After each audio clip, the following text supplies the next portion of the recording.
Hello, everyone. Hello, sir. Welcome back to a new episode of Decoding Market.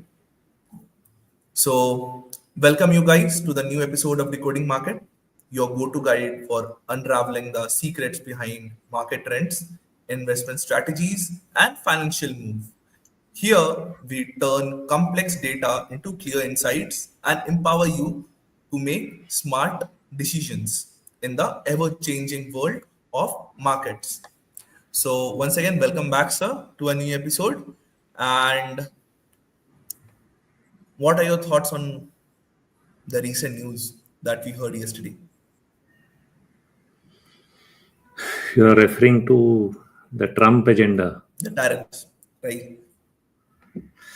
the return of Trump. Right. Again, we come to the same It's question. yeah. I mean, last time we thought we'll not discuss it again, but it's front end news, and it's overshadowing everything. But I think the issue is, I mean, so alignment with the world markets would have helped, but the issue is really domestic right now. Uh,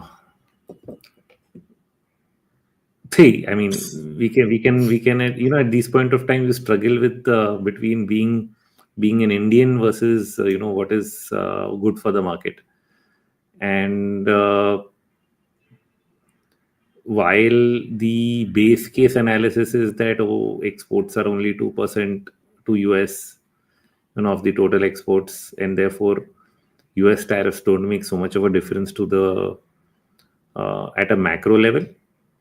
There are many companies that may be US focused, specifically in IT, and then there are the pharma ones which do generic exports there.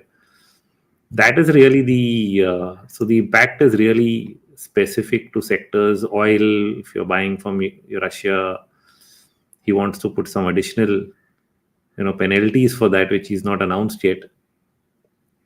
And by Monday we'll know probably I don't know by when, 7th, which is takes the entire next week actually, that we will know the entire agenda, so which is by Thursday next week, which has some room for us to manage to negotiate something out of it. uh, but like I said, it takes you back to being an Indian, and as an Indian I would say this is not nice. Like, you're not being considerate. So as an Indian, that's the response you'll have. You don't We care always about our find farmers. that thing.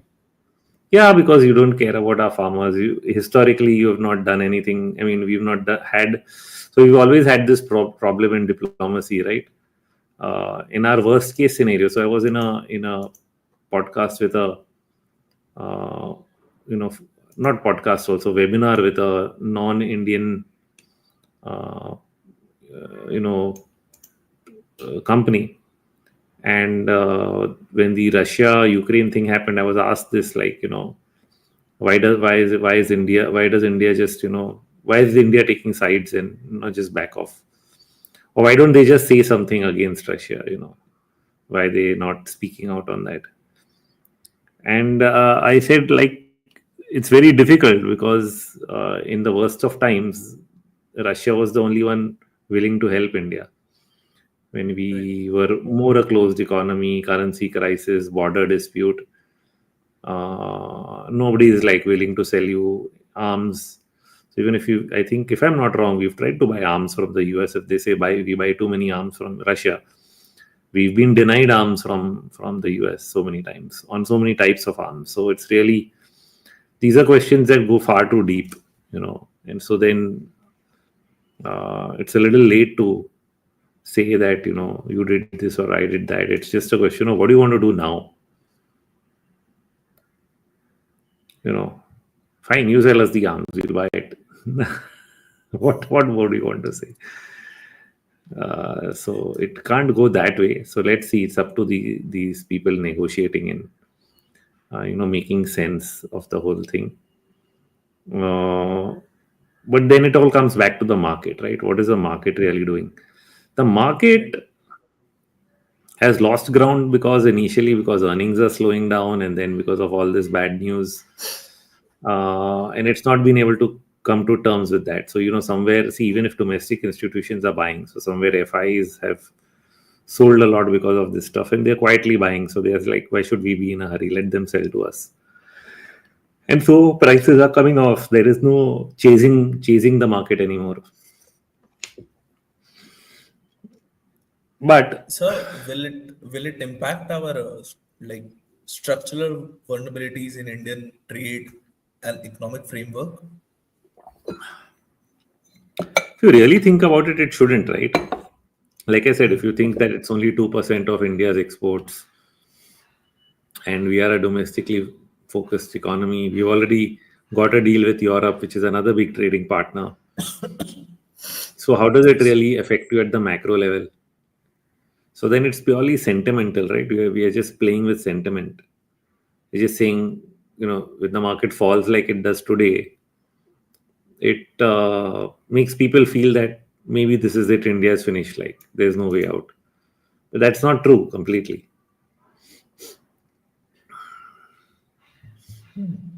I think in times like this, India should take a more aggressive economic stance. Like, if we are slowing down, cut rates faster. I mean, they've already cut rates.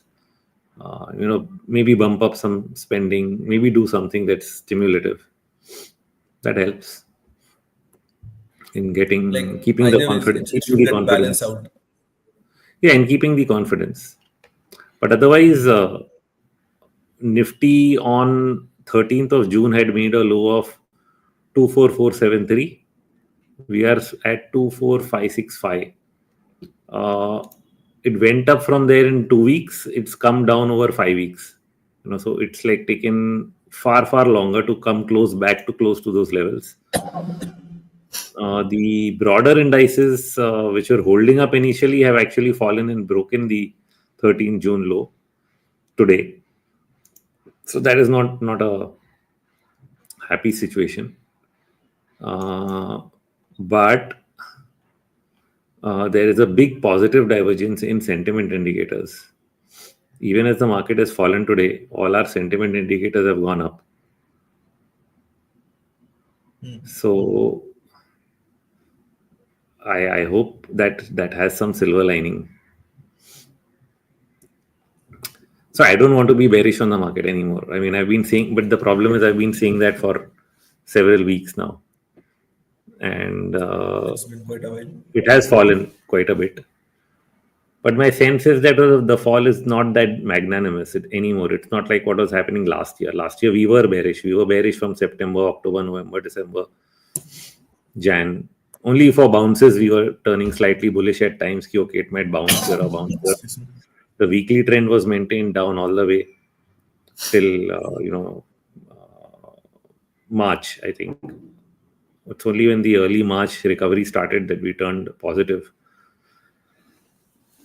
And now I don't feel like turning negative at a higher degree, like a weekly degree. I think we're almost back to the 20-week average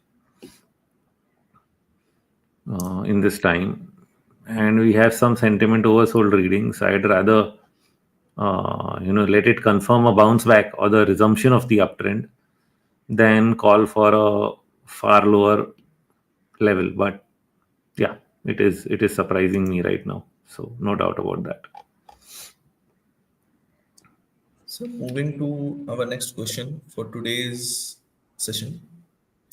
So why our Indian markets have decoupled from global markets in the past 1 month? Oh, they've decoupled many times over the last year. Like when we peaked in September of last year, we were falling, they were going up till December. Then we fell together for a while. But when the US had its sharpest fall in Jan, Feb, we were not falling so much. Then we rallied together in April and May. And then suddenly we broke away again. So this breakaway has been happening more because of domestic reasons, where last year it was overvaluation. This time it has been slowing earnings growth. Uh, so that has caused the decoupling, sort of. So which then has nothing to do with the tariffs, actually speaking.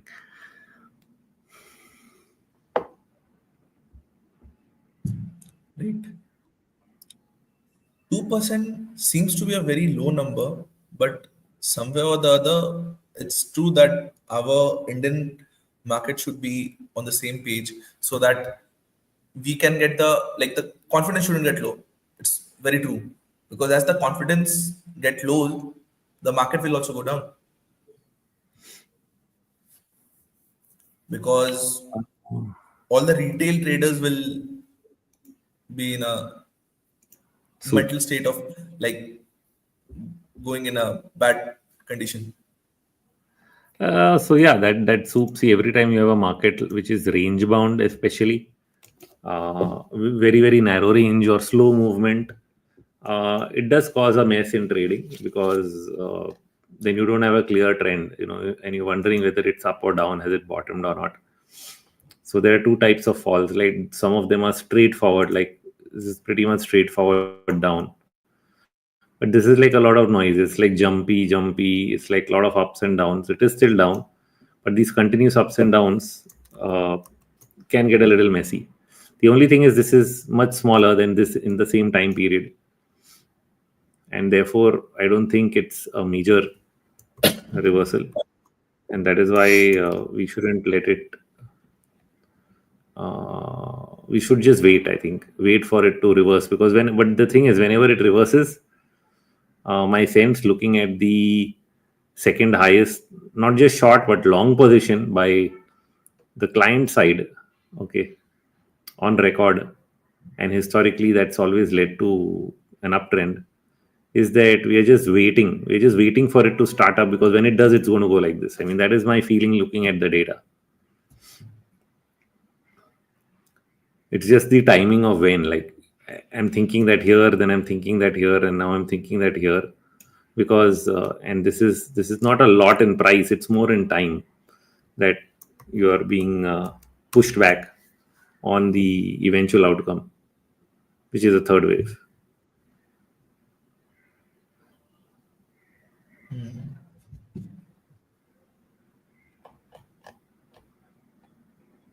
I mean, for all today is the day, So but it always feels like that.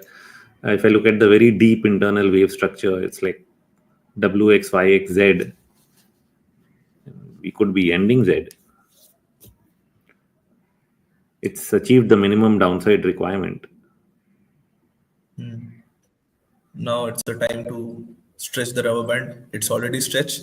It's now just will release the rubber band and it will go to the current stage, like the actual stage where it should be.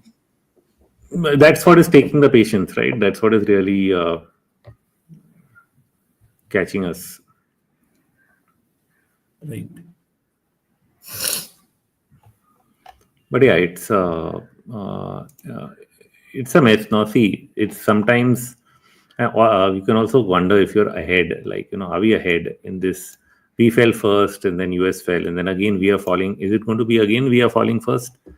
That's now would be a different angle. I would have to go to the US market and see. I mean, actually, US futures are down 1%. I've been paying more attention to our own market, but this is the impact of Trump. Like, it's like, do I shoot you in the foot, or am I shooting myself? Because when you from an American, because American economy plays a big role in the global market, and when he puts tariffs like this across the board, he's sort of asking for a slowdown in the US. But so far we are not discounting it. We are thinking like, okay, maybe it's all a bed of roses, we'll print our way out of this. But now all of a sudden the market has decided to react to that by losing ground, and that is tricky. Let's see. But yeah, US has been showing more stability and growth over this period, which is why it's managed to make that rebound.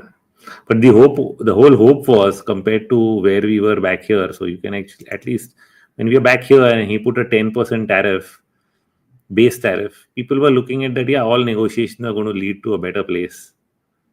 And then now we are here, and while there is a better place for some people like Europe and I don't know if I can say that for Japan, but they have a higher rate. I mean, So Europe, Japan, they got good rates, but for everybody else, it's like 25, 30, 40. Not good.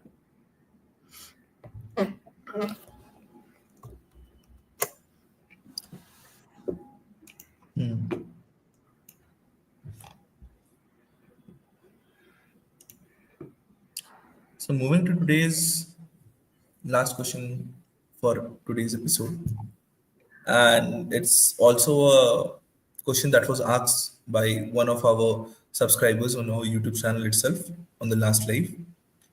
So, are we facing structural weakness because RBI has done its part and demand seems not to go up?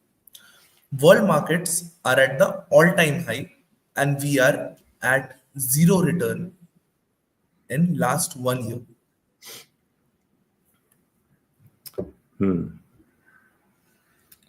It's a fair question, but I just thought there were many other moving parts. So when we say uh, structural something is wrong, why we are not following up with the world markets, I think now it's out in the open, the reason, right? See, there's a belief that the market always knows everything.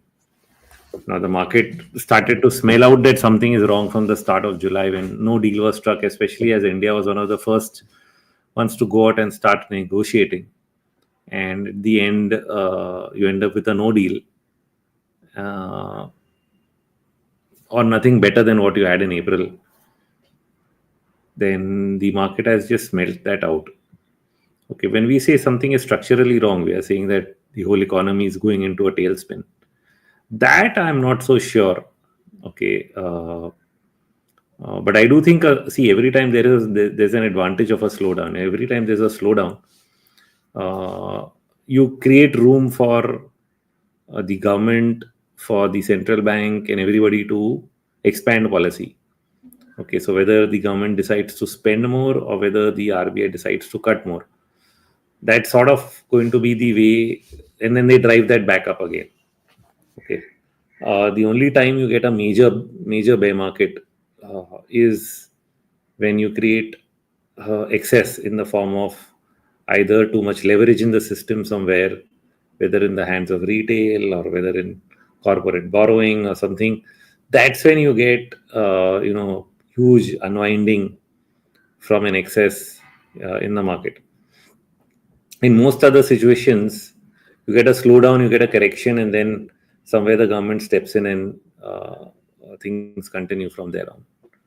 So that scenario also has not been extreme till now. Will it develop? Will it reach a point? A little hard to say right now.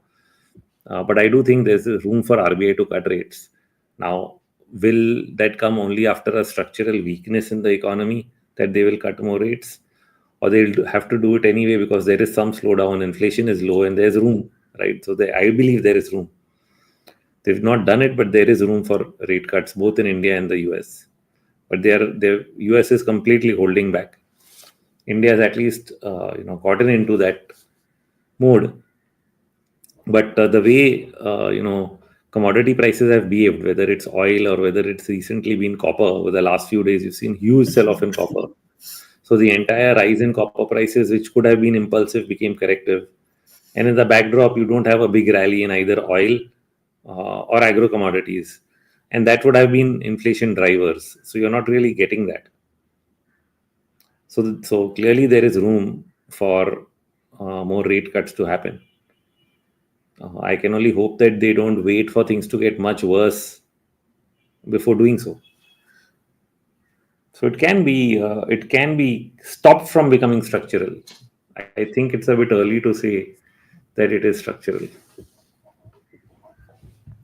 Just as speculation of us that it's a structural weakness that has been there.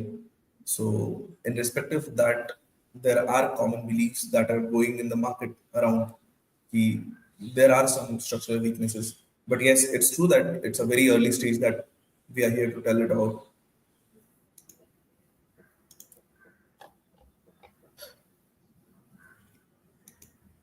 So, what do you think? Like, what will happen on the next Thursday. Just a random thing going forward on the Uh, Thursdays. See, we're all very hopeful. Okay, we hope that we will get a better deal than what he's talking about, but I cannot be certain of that.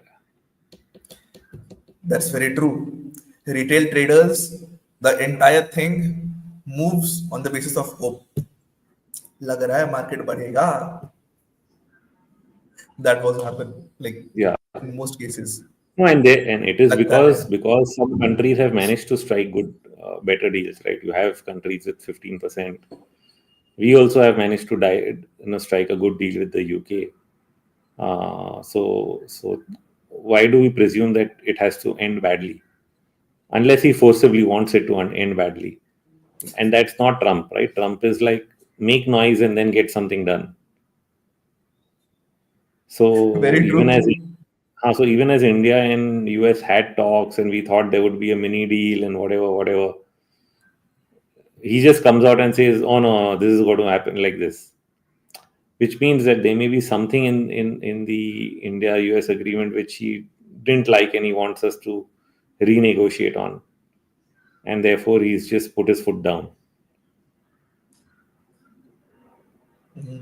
Maybe, yeah.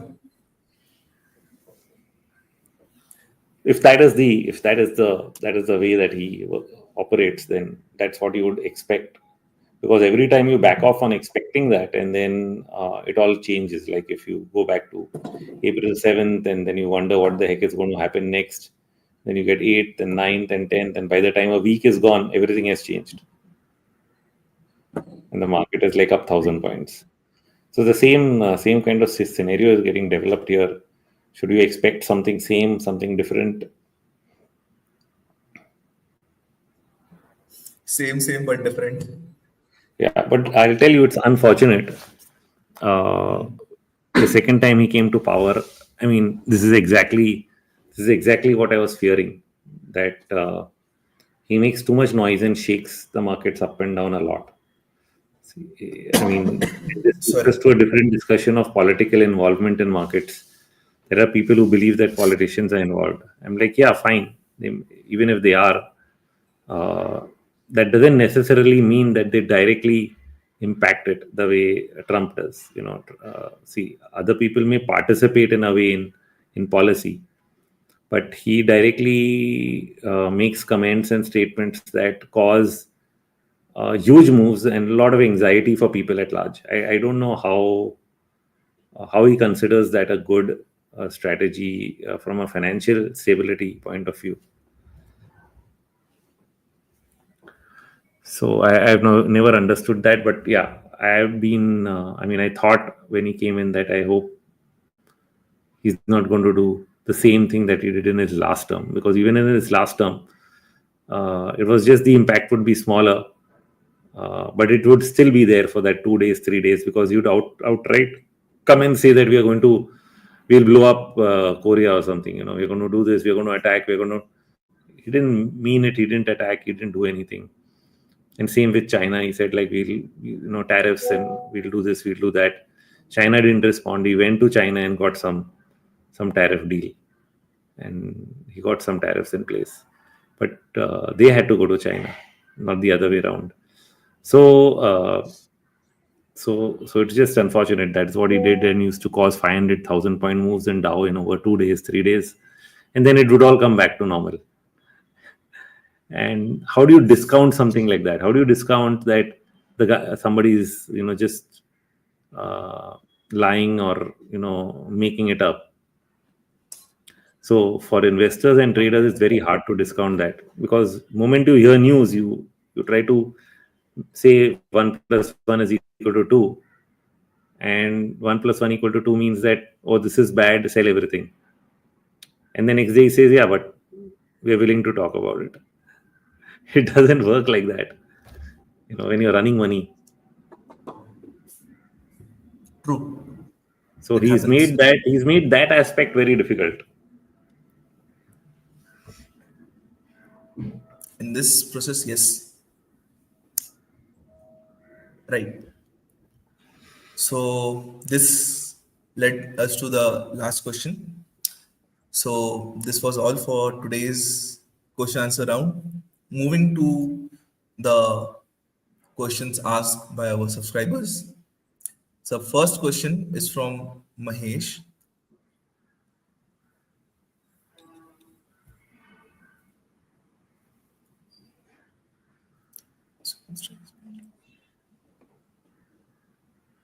Okay.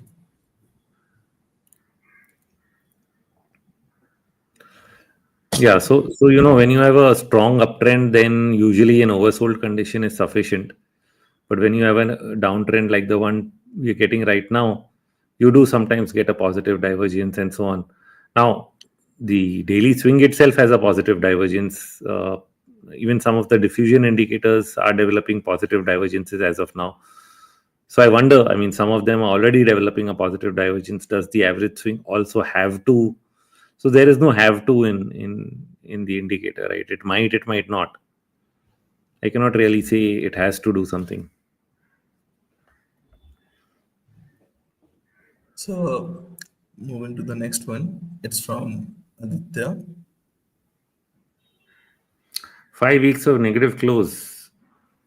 That's not a question. That's a statement of fact. Sorry. The next comes from Dilip. Say someone takes delivery of good shares. Does he need to bother? There are still larger waves of up movements pending. Yeah, I mean, you don't have to bother. That's what the first quarter of this year proved, because mid cap earnings were strong and therefore that part of the market outperformed. Now the large cap earnings came in first. That part of has already fallen, and now the mid caps are falling, probably because maybe, and we are still to see numbers in the mid and small cap space in this quarter, whether there is any slowing down.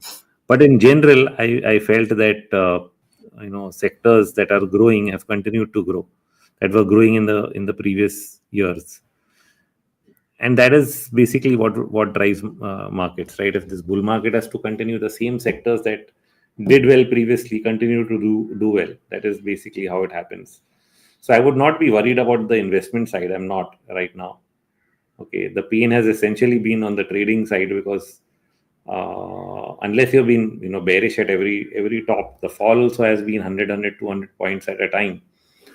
You could have captured some of the smaller swings, but if you are trying to capture a bigger swing, it would have been a little painful. But yeah, you did get something. If you were into monthly options, for example, the month of July would have rewarded a little bit. Okay, uh, so yeah, there was a case there. But on the investment side, stocks have even gone up during this period or the prior period. So that is why I think it's a bit early to give up on investing, because the large part of the correction from an investment point of view is already done. Even if you do fall further from here, it will be inside the broader range of the last 2 years. So it doesn't change the long term picture, and the drop and the downside risk is limited. So moving to today's last question is regarding the sentiment. Yeah, so he's saying the same thing that we said earlier, which is that there is a positive divergence in the sentiment indicators compared to price. Price is down, indicators are up. So that shows a loss of downward momentum, because remember, we are using momentum in calculating some of the things.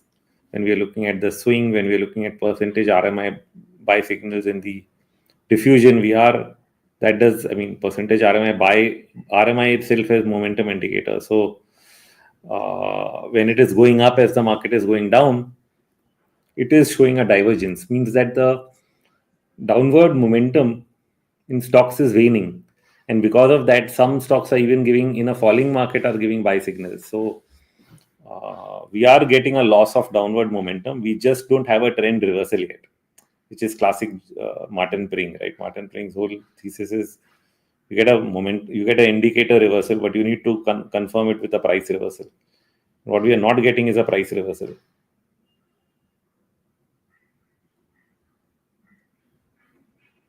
We have already discussed about this price and the time reversal in our last video what's the difference between both of them and an entire bifurcation detailed. You told about it in detail. Yeah. So the next question is also the same. Moving to another question, sir. Hmm. How does one standard deviation range effective in planning iron condor nifty weekly strategy trade? I'm not into these option spreads and all that personally to answer this question confidently. So the last one for today's session. Hmm. What's your view on the IT index? Oh, I've never liked IT. I haven't owned it in 5 years or 10 years.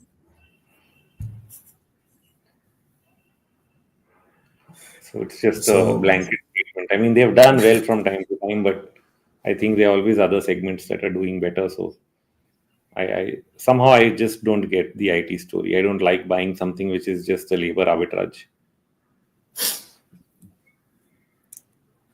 so that's it for today's session. So let's wrap it here. We'll meet again at same time on Monday. So till then, trade safe. Market will be closed on Monday. I am talking about Monday. The market opens. Trade safe and use strike. So you will trade more smarter in this market. And also don't forget to log on to our www.indiacharts.com. And if you guys dig a bit deeper, you will find our mentorship program. You can enroll in it. It's a very good opportunity for everyone present in the market and who wants to learn the market very detailed and deeply, and that too in a very, very, very simple way. So it's very easy for you guys to learn.